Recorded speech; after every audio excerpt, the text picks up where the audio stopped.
This tutorial is designed to accompany and extend the work that we did in our brief introduction to biblical hermeneutics.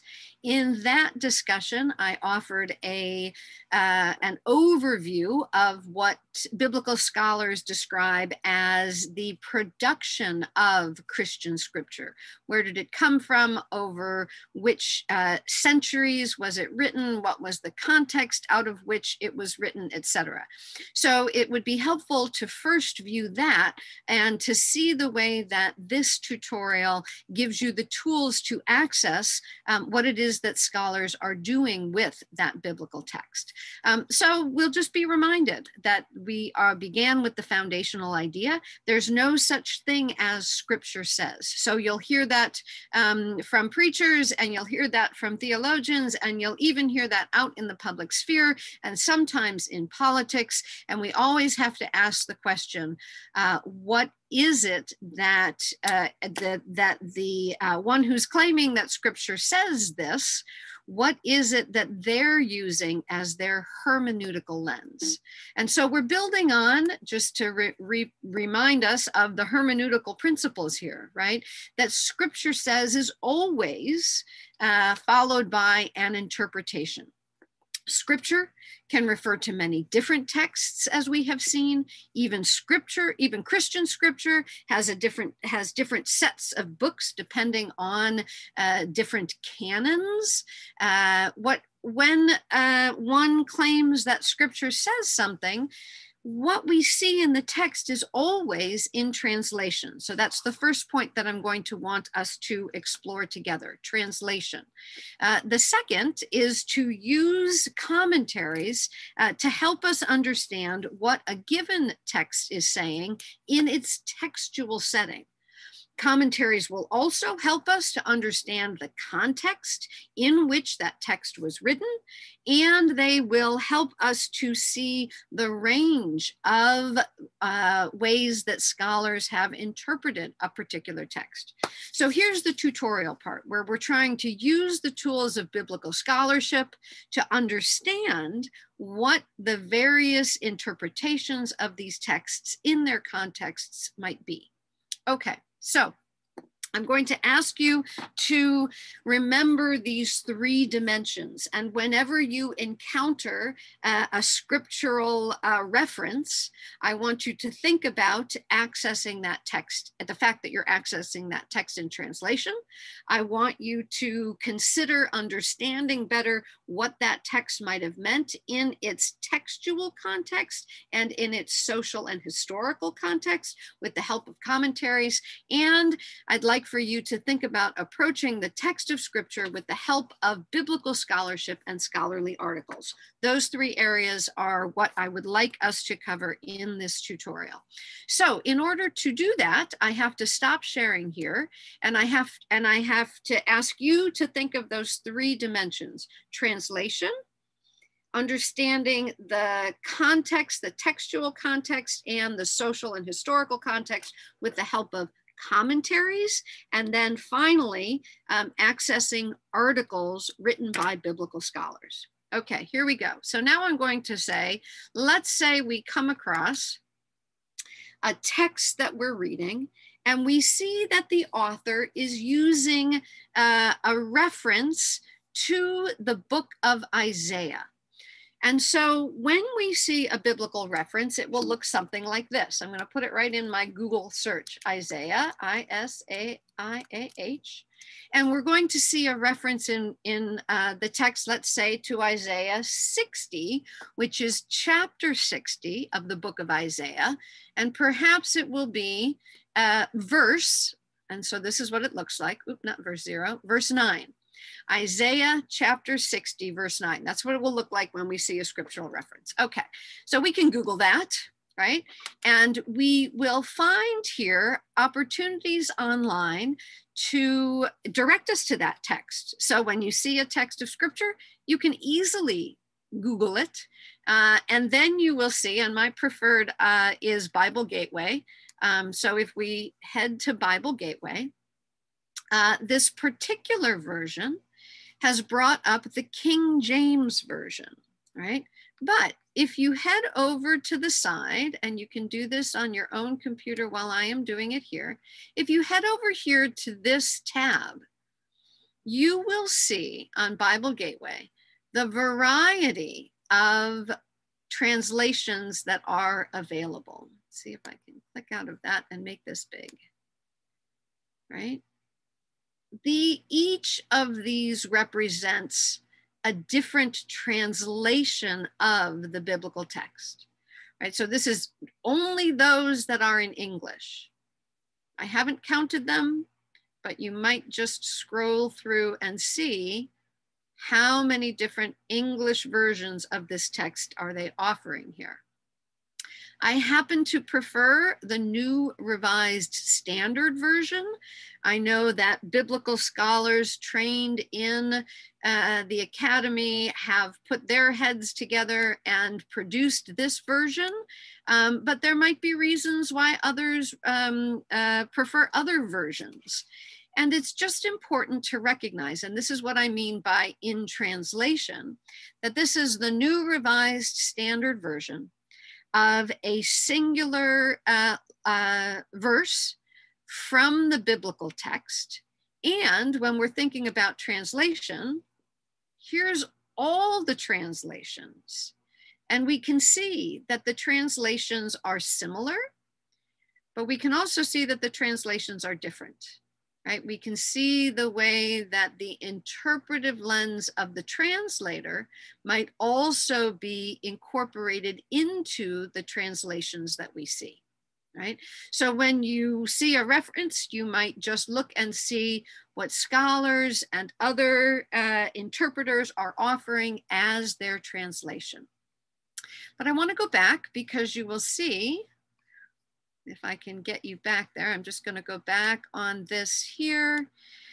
And you will see that at Bible Gateway, we've got this singular verse, and that we can see all the different translations. So you might just open this up on your own computer here and undertake the same process, putting in your book, the book of Isaiah, chapter 60, verse 9.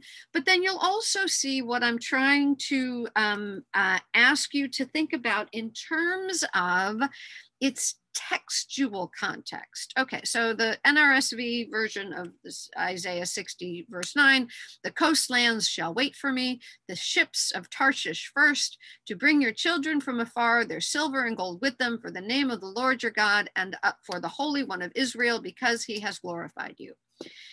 In that verse, you see something about ships, you see something about children, you see something about silver and gold, you see something about God, and you see something about Israel, and perhaps you see something else, right?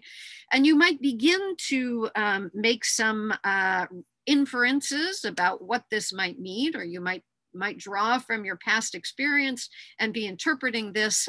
But the first thing that you always want to do is put it in its textual context. What's going on in what is immediately before and immediately after that verse that gives some textual context to that verse, right? So the project of simply grabbing a verse and putting it in whatever context you want is usually called proof texting.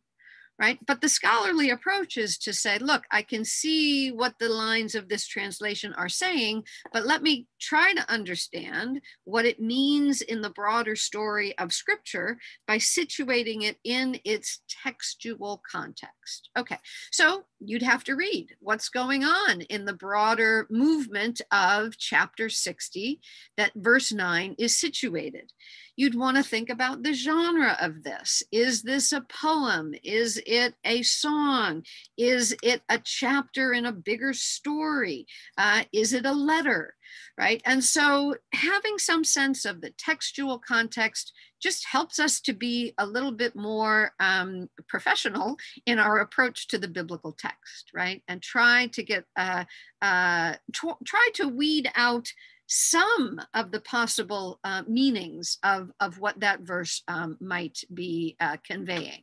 Okay, so you've got the text in translation, then you have the text in its textual context, but we also want to think, I've read the whole of chapter 60, and maybe I have to read the whole of the book of Isaiah to understand. And then I might need to take my scope even further and situate Isaiah, the book of Isaiah, with the other prophets. And then I might have to situate it with the writings of Torah and the writings that come after, right? So I'm situating it in its wider literary context.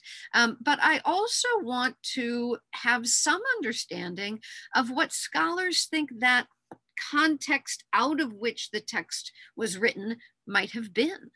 Right? This might be a song, and it might be related to other writings in the biblical text, but what is the condition in the historical period that is giving rise to this text? Is this calling out a king?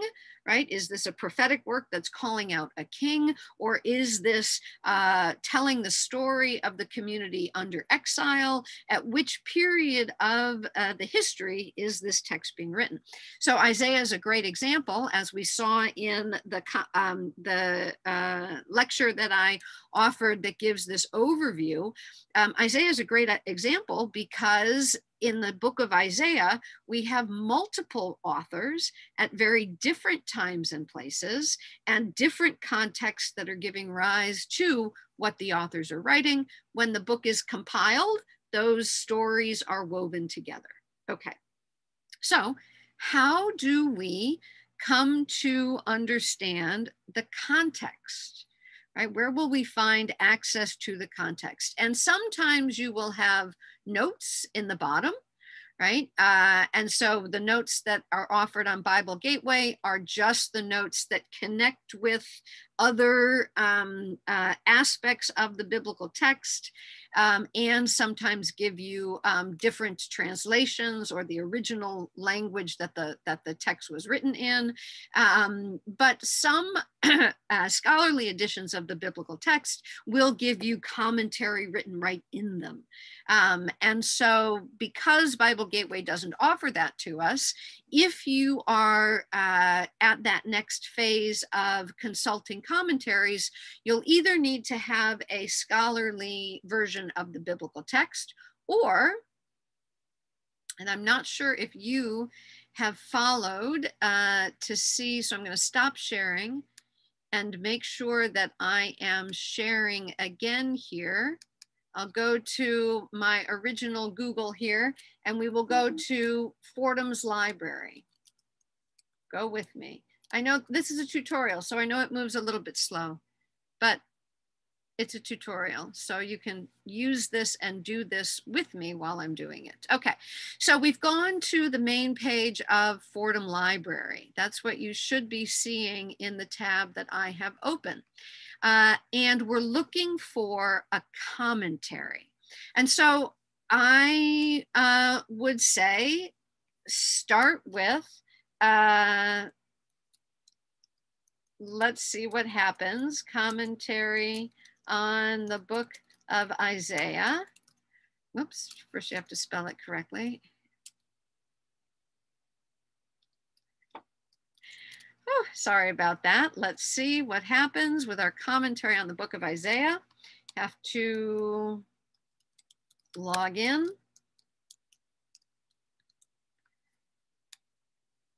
And what you'll see in the commentaries is that the commentaries are often freestanding commentaries, right? That is that some versions you would have a commentary that covers the whole biblical text, but because of the detail that scholars are offering you, you would have a whole book that is a commentary on the book of Isaiah. So let's see.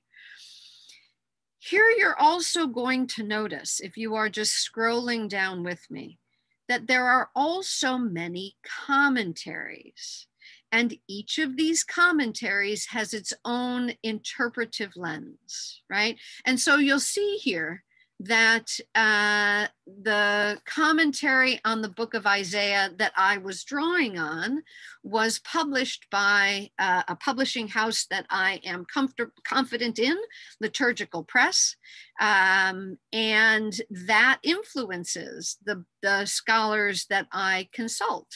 And so you'll just see that that even the commentaries, right, are commentaries that have interpretive dimensions written into them. Okay, so let me show you as we go to the commentary that I was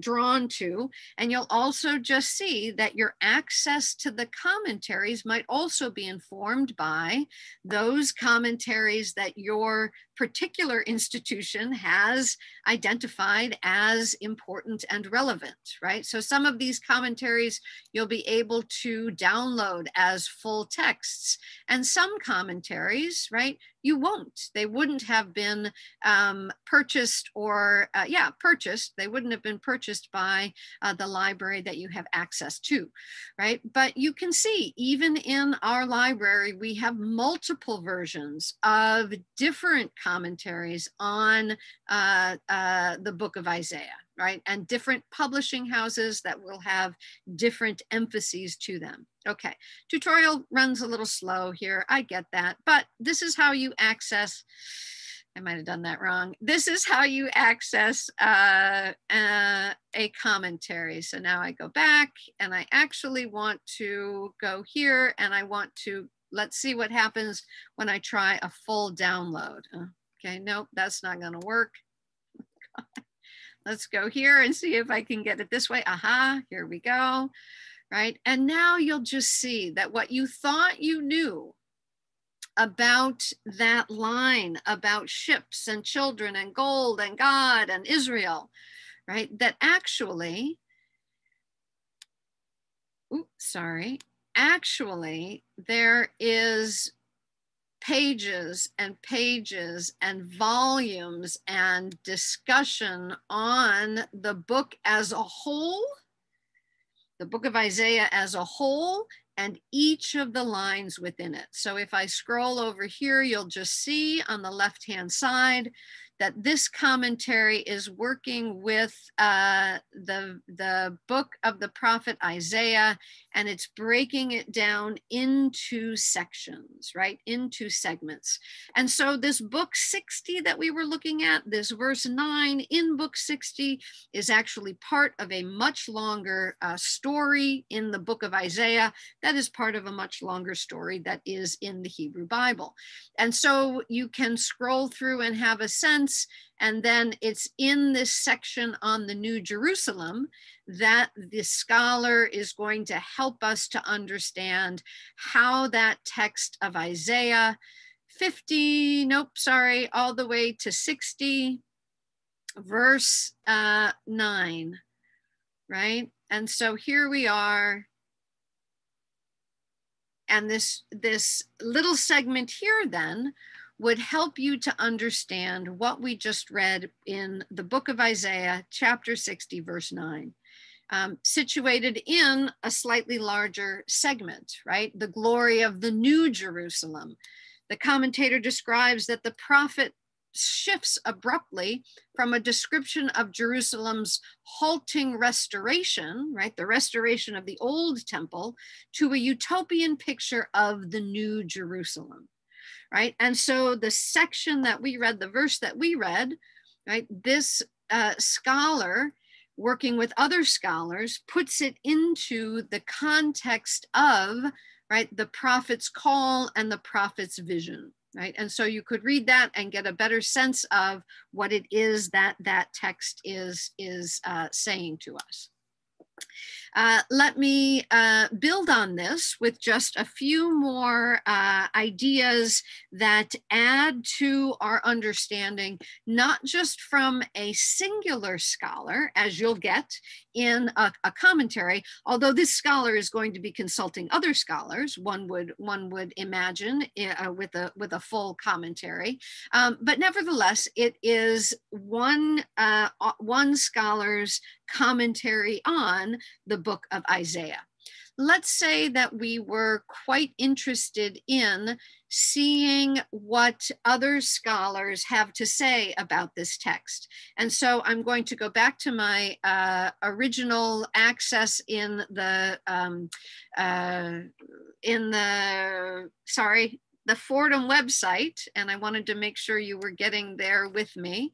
And so I'm going to begin again. Hopefully the video is capturing this. And I'm returning to where I begin every time with Google and fordham.edu/library, bringing me to the library's main page. I wanted to return to the library's main page because I used the one search function, or I would use the library catalog function to get to the commentaries, because it is sending me to a full book, right? A full book of a commentary on something from the scriptural text. What I want to find now are articles in which the most contemporary biblical scholars are continuing to do their work. So in that case, I'm going to go to databases, right? And I want you to note that I'm going to the database that is the religion database, that is ATLA, A-T-L-A, ATLA. That is the religion database. And you can go to ATLA, right? Click on ATLA. And now you're going to go and you're going to say Isaiah chapter 60, verse 9, right? Getting very specific. This is how specific biblical scholars get, right? Let's see, let's search. Let's see if it works. Okay. And I put in Isaiah 60, verse 9, and there are 311 articles that are promising to give me a range of scholars' understanding and interpretation of this text, right? And so the Journal for the Study of the Old Testament, right? A journal called Interpretation, a journal called the Journal of Theological Studies, right? So this is a whole field of scholars trying to understand and debate and discuss and research and use new tools to try to figure out what scripture says, right? So back to my original argument, there's really no such thing as a straightforward answer to the question, what does scripture say, right? It is always an interpretation. So if I'm looking down through this, right, I'm just looking for, right, again, the Catholic Biblical Quarterly or Restoration Quarterly or etc. Okay, so let me just go to the first one that came up. And let me see what I can find, right? The Journal for the Study of the Old Testament from June 2019, right? So you have to notice when you are consulting scholars, are they using tools of the 20th century, the 21st century, the 19th century, right? And biblical scholarship changes. So you would read, right? If we can access this. Yeah. It's going a little bit slowly. Here we go, right? You can access then, with any luck, a full article, right? A full article that you hope will help you to understand chapter 60, right? Verse 9. And you might get to this article and realize, well, they're talking about things outside of that, but just a reminder, right, that the work of biblical scholarship is wide, and it also is offers quite a bit of depth. That was an example from the text of the Hebrew Bible, but you also will want to use that same approach when you work with the text of the New Testament. So I am going to share the screen just one last time, and I'm going to go to my the first spot that I go for my Google search, right? And let me think, oh, well, I know that I have heard folks talk about Jesus as the way, the truth, and the life, right? And I'm again referenced to Bible Gateway or Bible Hub.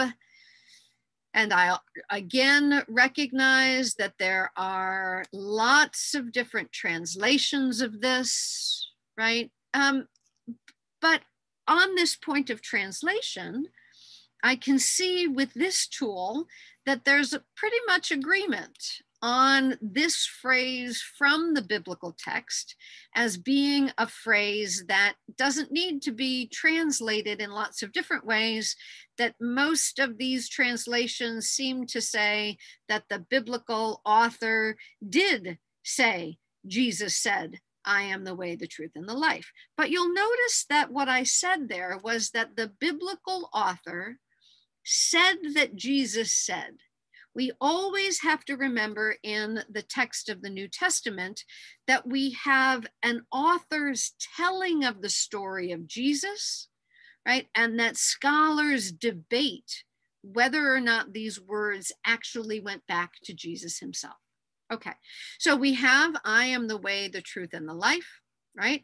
We could go to the tool that we had with the library, right? To go back to OneSearch, and we could put in, we would have to go over here and we would notice that I am the way, the truth, and the life shows up in the Gospel of John, which then we would head on over to our commentary, and we find that in the library catalog or in OneSearch, right?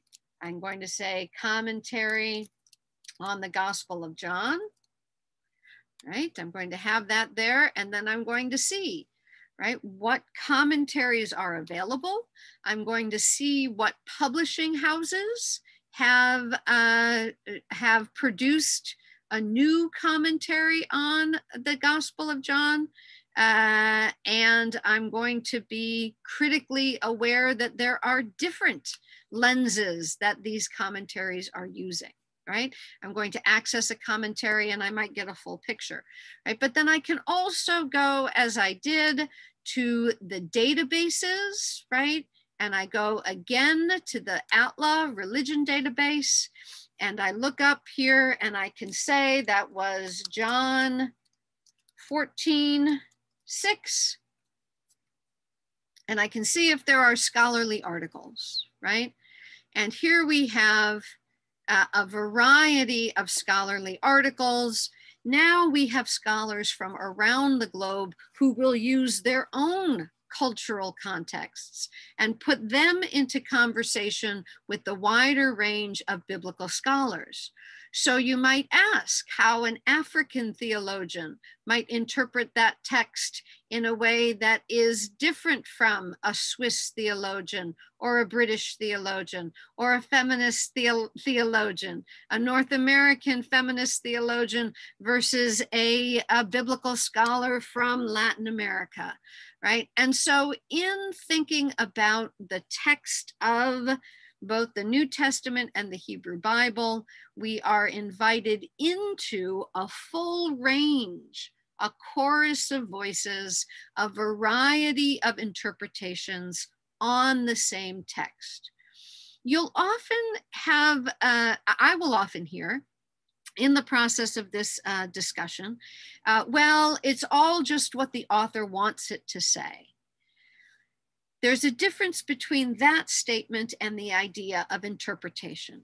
The idea with biblical scholarship is that scholars work with the best tools they have available. They're in conversation with each other. They try to reconstruct what was going on in the ancient world. They use the best linguistic and philological and literary tools. They use other frameworks for analysis, right? So it is the case that every claim about what scripture says includes the hermeneutical practice of interpretation, but it also is the case that we can see some consensus and we can see scholarly tools helping us to come to our own understanding of what the scripture says. So thank you for attending to this tutorial. I hope it was helpful. Again, the 3 points that I want for you to be considering when you are working with scriptural texts. You want to access the text and recognize it's a translation.